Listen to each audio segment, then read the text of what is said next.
অনেকে হয়তোবা ভাবেন যে আসলে ব্যবসা-বাণিজ্য যদি বড় করতে হয় তাহলে আমাকে হয়তোবা বেশি পরিমাণ প্রোডাক্ট সেল করতে হবে। কিন্তু তারা এটা জানে না যে আসলে কম প্রোডাক্ট সেল করেও আসলে বড় পরিমাণে বা বড়সড় ভাবেও ব্যবসা-বাণিজ্য করা যায়।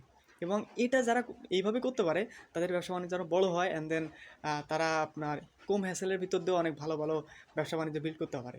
এটা আসলে কিভাবে করে?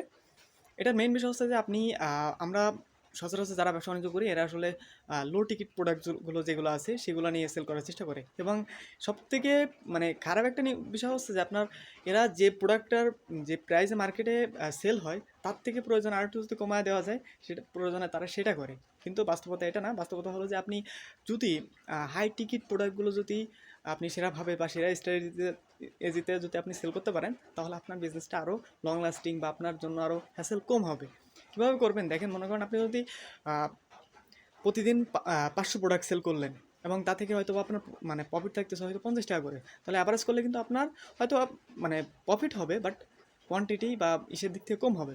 অন্যথায় হয়তো আপনি 100 প্রোডাক্ট সেল করতেছেন প্রত্যেকদিন বা 50টা সেল করতেছেন, কিন্তু ওই জায়গায় হয়তো আপনার মার্জিন আছে প্রতিদিন হয়তো প্রতিটা প্রোডাক্ট থেকে 500 টাকা করে, তাহলে কিন্তু আপনার ওই মানে কম কোয়ান্টিটি সেল করলেও বেশি পরিমাণ মানে প্রফিট করতে পারতেছেন। এবং সবথেকে মজার বিষয় হচ্ছে যে আপনি কম প্রোডাক্ট বা কম কোয়ান্টিটিতে সেল করলেও আপনি এদের ভিতরে আপনার হাই টিকিট যারা হয় তাদের ভিতরে আপনার কাস্টমারের কোয়ালিটিটা একটু ভালো থাকে। এই ভালো কোয়ালিটির কারণে এদের মোটামুটি সেল করতেও তেমন প্যারা নেওয়া লাগে না, এর পাশাপাশি আপনার তারা রিপিটও ক্লায়েন্ট হয়। তো সব মিলায়ে এই মডেলে যারা যায় তাদের জন্য বিজনেস করাটা অনেক ইজি হয়। বাট শুধুমাত্র যারা বেশি সেল করতে হবে কমের হলেও কোনো সমস্যা নেই, এদের জন্য একটু উপক্রান্তি বেশি পাওয়ানো লাগে। তো স্মার্টভাবে কাজ করার জন্য চেষ্টা করুন। পারলে এই মডেলটাও ট্রাই করার চেষ্টা করুন। ইনস্ট্যান্ট হয়তো বা হবে না, বাট জেনে রাখলেন নেক্সট হয়তো বা আপনার কাছে কাছে হয়তো ওই সুযোগ বা ওই ক্যাপাবিলিটি চলে আসে তখন আপনি এই মডেলটাও ট্রাই করে দেখতে পারেন। তো ভালো থাকেন। আসসালামু আলাইকুম রহমতুল্লাহি ওয়া বারাকাতুহু।